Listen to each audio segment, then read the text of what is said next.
Do we ask ourselves whether the South Koreans with whom we can compare ourselves, do we ask ourselves whether in South Korea, when they are doing their roads, 80% of what is done by South Koreans with a little assistance from others? Do we ask ourselves whether the earth-moving equipment that is being used in our roads are made in Africa? Do we ask ourselves what component of our raw material is used, or those are too uncomfortable to ask?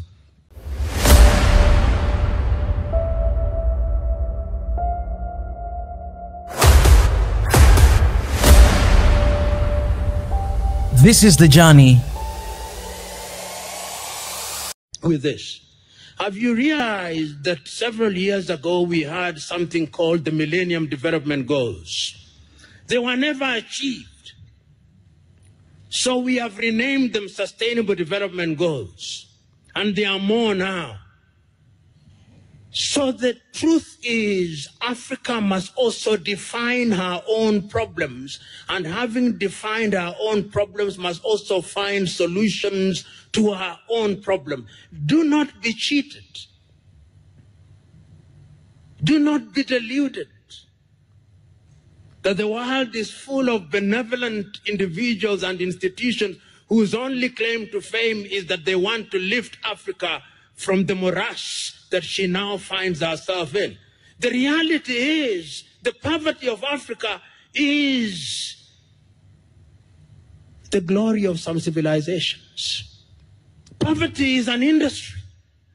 Ignorance is an industry, big industry. And there are those who want Africa to continue to wallow in poverty and to wallow in ignorance because it is their safest bet to their continued benefit. The day we wake up to that reality, the safer we are. That is why the English had this beautiful saying, let sleeping dogs lie. So we are sleeping, and we are being allowed to lie. And we are being hypnotized into even greater sleep and slumber, to dream even further. But I'm telling us, if Africa is to realize our dream, we must wake up. If Africa is to win the lottery, we must buy the lottery ticket. But yet there is wisdom in examining the role not only of the African consulting engineer, but the role of the African professional overall, particularly when we begin to assess ourselves as a continent which on average has been independent, or having regained our independence, the 55 odd countries of Africa. Slightly over 62 years ago, if Ghana is the benchmark. There is the tendency, of course, when we talk about Africa, to talk about Africa as if she were homogeneous, with the consequence that we forget that despite our earnest desire to create one homogeneous continent, we are diverse and we are divided into 55 odd countries. And that these countries are a reality. And there is a sense, therefore, in which we do not always, as a continent, speak with one voice. That the reality is that the French-speaking African countries find greater affinity with their former colonizer, assuming they left at all. And that when they are doing their infrastructural projects in Dakar, in Senegal, or in Bamako, in Mali, they are much more likely to incline to Paris. We don't want to say this, but I have to say it. That when you are colonized by the Portuguese, you are Mozambican or Angolan or Cape Verdean or Sao Tome and Principe, that you are much more likely to incline to Lisbon. And that we don't want to speak about it because we want to be politically correct, but I am saying it. That if you are colonized by the British, despite you are not wanting to say it, we are much more likely to incline to London, and it will be much more if we are not careful if Brexit succeeds, but we don't want to say it. And much more recently, there is greater affinity to China and Beijing because they have the money, but we don't want to say it because we want to be nice. We are saying all these because they have an implication on how the African engineer and indeed the African professional is going to react and to relate to the world. We are quick to talk about globalization, and it is a good thing. Globalization is something that we cannot run away from.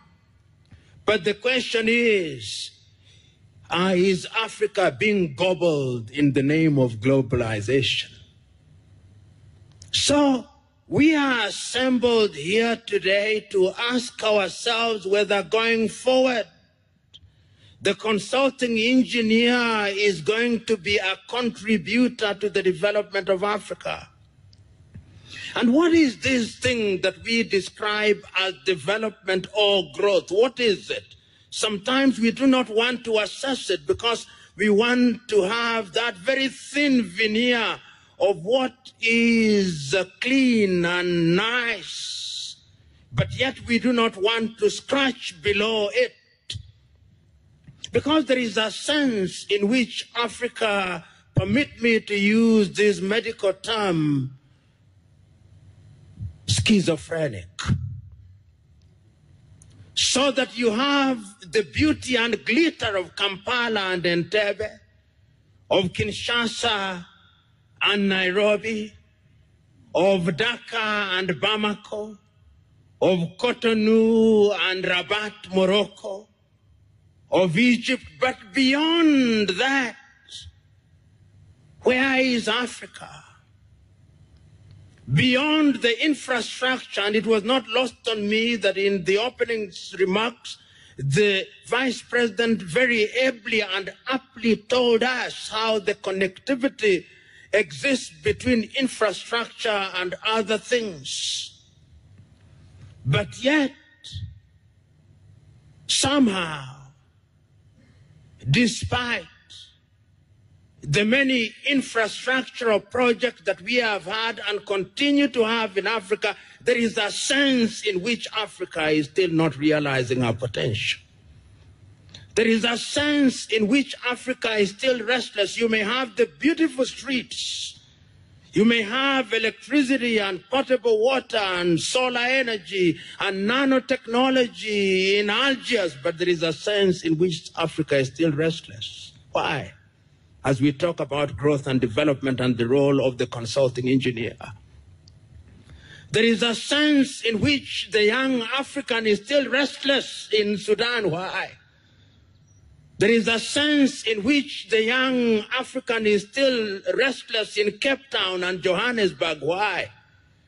There is a sense in which the young African is still restless in Kampala, in Nairobi, and in Dar es Salaam. Why? Beyond infrastructure, what else must we do? There is a sense in which the African consulting engineer is also grumbling because in essence, the African consulting engineer, like the other African professionals, are still left to deal with crumbs. They are not at the dinner table where caviar is eaten. Why? In the name of globalization. When the big infrastructural projects are being undertaken in Africa, whether it's a railway line, I stand to be corrected. But the African consulting engineer plays a peripheral role. When a big road project is coming up anywhere in Africa, whether it's the east or the south, under the guise of what is called international tendering, I want to submit to us that the African consulting engineer is still playing a peripheral role. If it is a new hydroelectric project, we may commission them all we want, but the African engineer is still playing a peripheral role.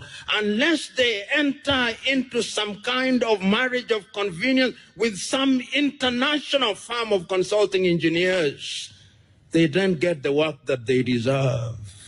Why?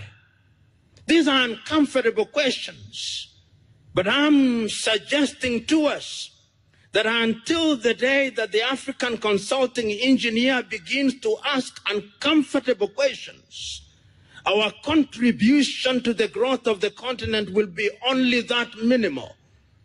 You know, several years ago as a young man,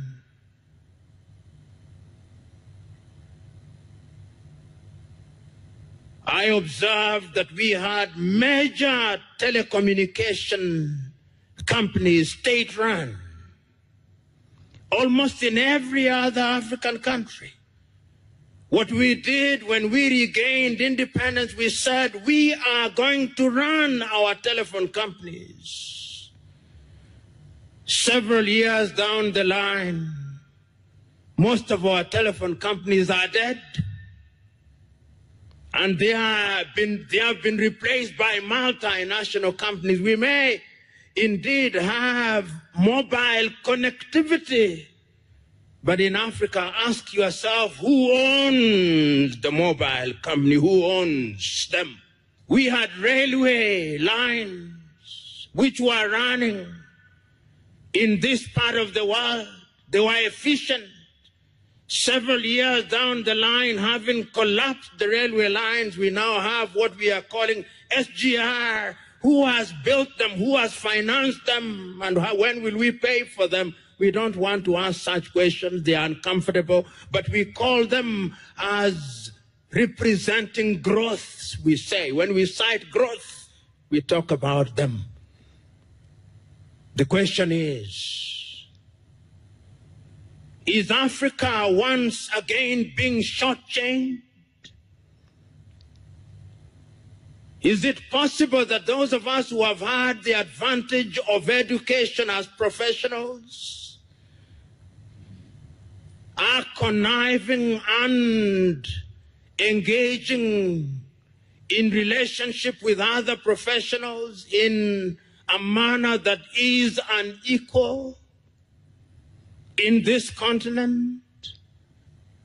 Do we ask ourselves whether the South Koreans with whom we can compare ourselves do things the same ways we do? Do we ask ourselves whether in South Korea, when they are doing their roads, 80% of what is done by South Koreans with a little assistance from others? Do we ask ourselves whether the earth-moving equipment that is being used in our roads are made in Africa? Do we ask ourselves what component of our raw material is used, or those are too uncomfortable to ask?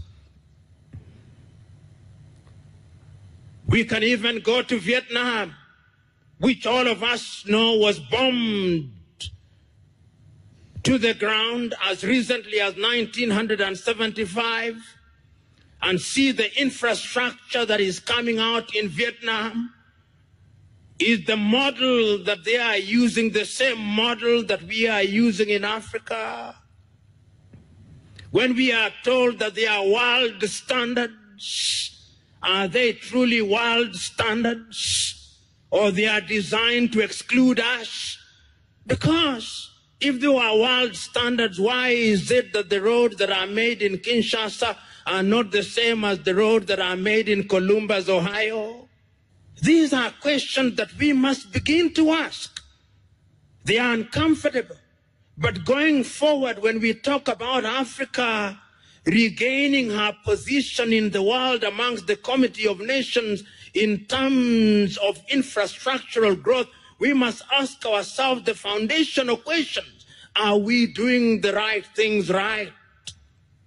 Africa Agenda 2063 promises us, among other things, that by the year 2063 we will have, hopefully, roads that are running from Addis Ababa, Ethiopia, through to Dakar in Senegal, from Cape Town to Cairo.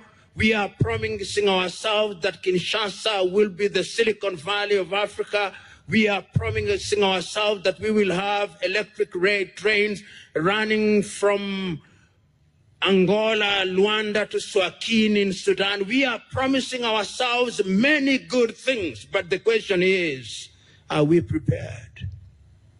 The question is, are we using African expertise for the benefit of Africa? Are African professionals having the time to contribute in an effective manner? You, the engineers who are here, must ask yourself the foundational question: are you really participants in the struggle to grow Africa? Is it possibly the case? Is it possibly the case that if an African firm has to have a chance in a competition for some major project, they cannot succeed until and unless they are in collaboration with a Chinese firm or an English firm or an American firm? Is that the reality? And if it is it a good thing? These are the uncomfortable questions that we must ask ourselves. Is it the case that in this day and age, if your qualification is to be considered to be a qualification worth its salt, it must be obtained in some country outside of Africa, and that if you have a qualification from within an African university, then you are second-guessed by other civilizations? Perhaps you who are present here do not suffer this fate. But what about your children and children's children?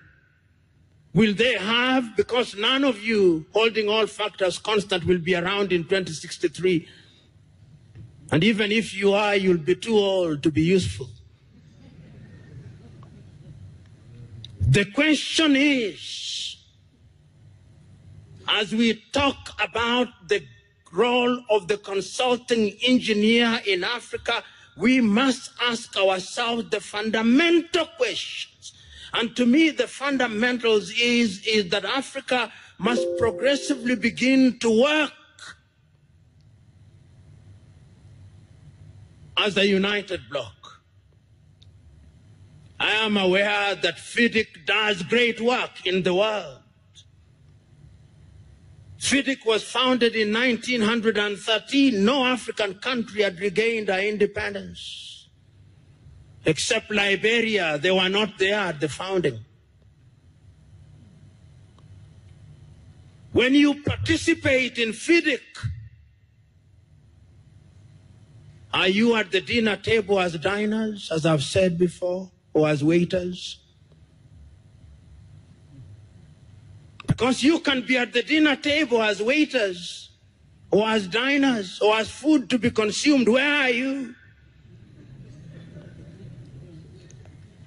So we must have our stake in FIDIC, in international organization, so that when we talk of standardizations, we are participating in real terms, not by mere presence. If we want to be heard as Africans, we must have a united front. The 55 of us. We must work under the aegis of the African Union, and our voice must be clear and unequivocal. Because if it is not clear and unequivocal, we will be divided, and that is a fact. You know, just last night, I was reading a speech that was delivered by Ghana's Kwame Nkrumah on the 12th day of January 1961 in Casablanca, Morocco. And he was saying, and I agree with him, that Africa has lost out in what Europe defines as the Industrial Revolution. But it is now our duty to ensure that we leapfrog it, because we have had the advantage of seeing what they did not do right. It gives us the opportunity of avoiding the landmines that they stepped on.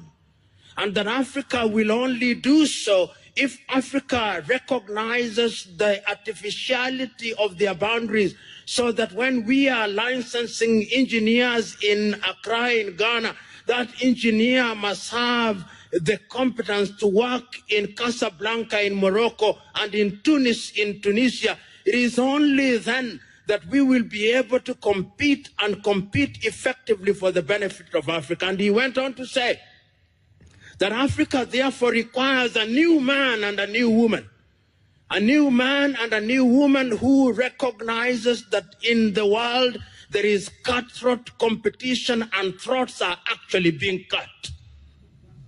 And that therefore, as professionals, we must begin to initiate activities that are going to change the lives of our people.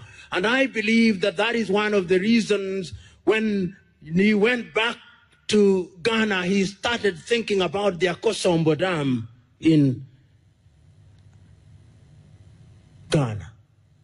He then went to Liberia and said, why are we not having factories to make our rubber here? He was asking foundational questions. Fellow engineers or fellow professionals, I'm not an engineer. Africa is at crossroads. The question is, which one do we take? Do we take the path of professionalism that learns from other civilizations for the long-term sustainability of the continent, or do we take the path of following other civilizations and marveling at what they do to the detriment of the continent of Africa? So, ladies and gentlemen, I'm here to remind you and to remind myself that if Africa is to realize our potential in the world of infrastructure, because as the Vice President rightly said, if you have infrastructure, it has an impact on agriculture, it has an impact on mining, it has an impact on the health sector, it has an impact in every other sector in our economies. It can be done. It must be done. And you are the ones who are going to do it. And remember that the world is not very kind. All of us know. Every other person in every other part of the world is trying to ensure that they are at the top of the food chain. Where is Africa in the food chain? Are we at the bottom of the food chain, or we are at the top of the food chain? I am saying we are at the bottom, and going forward we must fight our way to ensure that we are beginning to talk about things like nanotechnology. What are we teaching in our universities? Most of our universities, faculties of engineering have equipment that were used in Europe during the industrial age. I'm saying this rather melodramatically, but I'm making my point.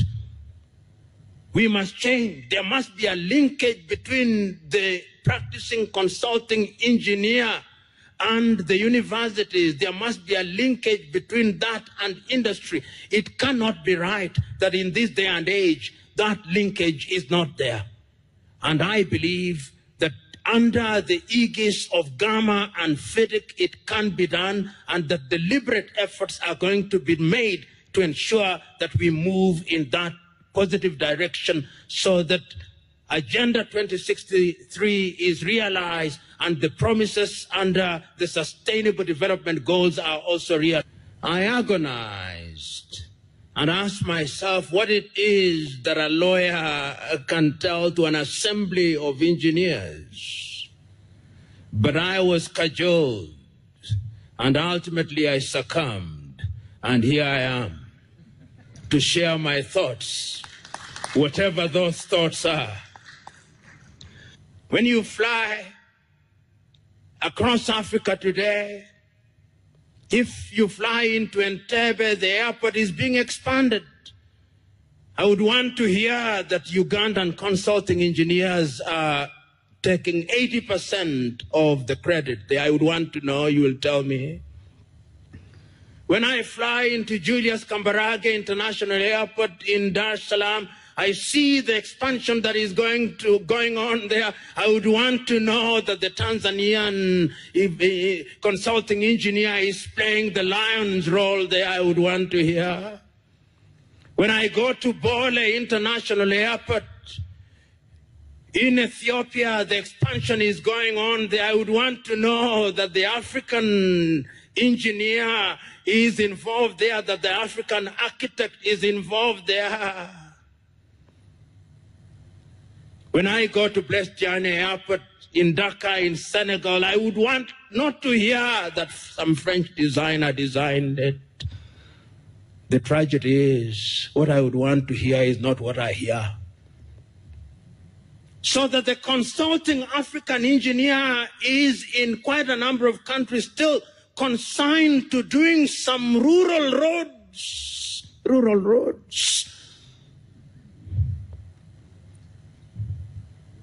So that we may commission our football stadia, but they are designed in China and built by Chinese.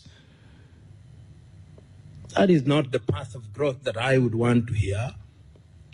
I would want to hear another path of growth. Let us learn from the Chinese, but let us learn to do certain things ourselves.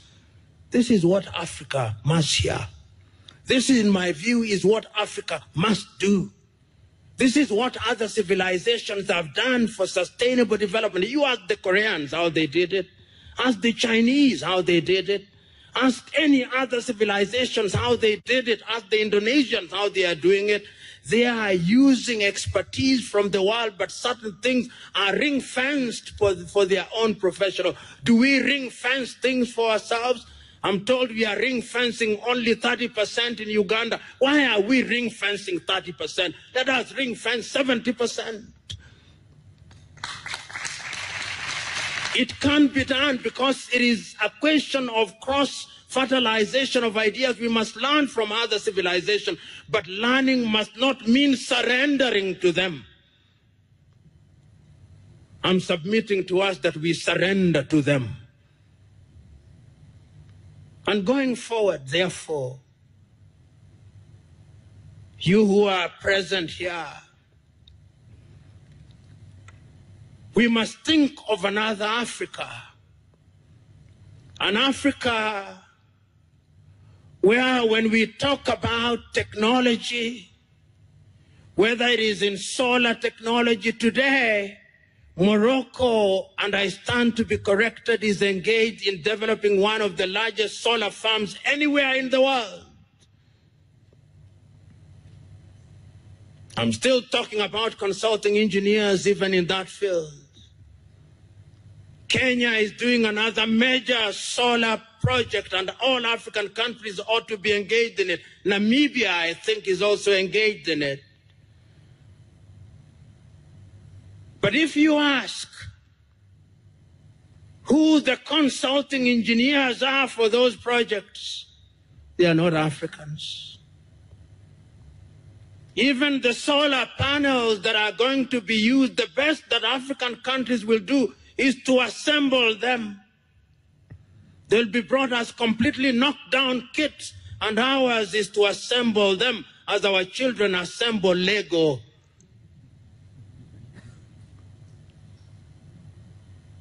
We are talking about water and water, which is an important thing, and water engineering. And we have consulting engineers in that regard. Even when we talk about water engineering and the drilling equipment, I know of no African country that makes water drilling equipment. Perhaps South Africa. South Africans correct me.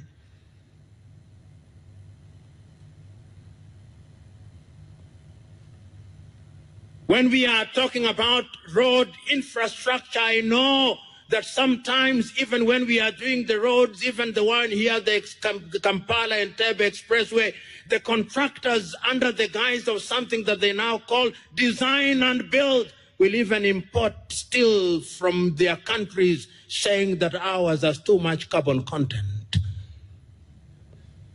Sometimes even cement is imported because ours is claimed not to have certain ingredients. I'm still talking about consulting engineers.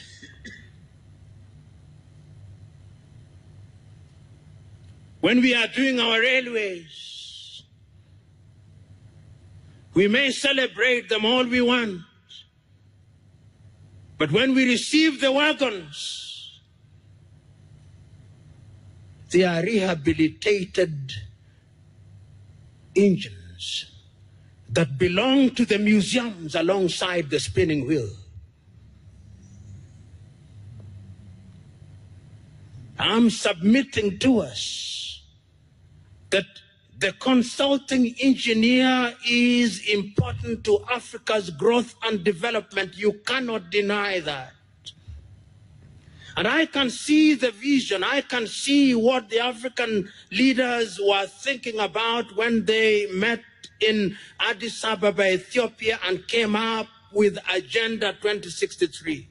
They were looking at the engineer and they were saying that the engineer, well, if he is a civil engineer, let him be an African civil engineer who is aware of the African terrain.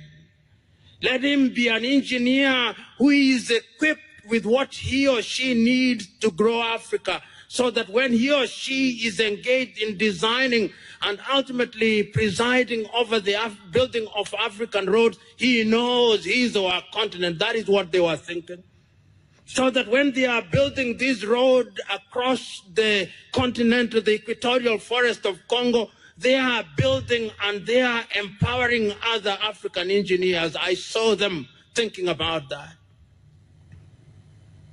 They must have been thinking about hydroelectric power, and they were thinking about generating power from the nearly 1,270 hydroelectric power stations that we have built. They were thinking of geothermal, and they were thinking of consulting engineers who have African experience and know Africa and relate with other civilizations in a manner that is beneficial to Africa. They must have been thinking like that. When they were thinking about fuel, fossil fuel, and they were thinking about the pipeline, they must have been thinking about chemical engineers and other related engineers who would be doing things for the benefit of Africa. They were thinking about aeronautical engineers that would be capable not only of ensuring that the planes that are made in Europe and America fly, but who are moving progressively to ensuring that even Africa can produce an aircraft. The Brazilians have done it in our lifetime. But today, that is not the truth. So, fellow engineers,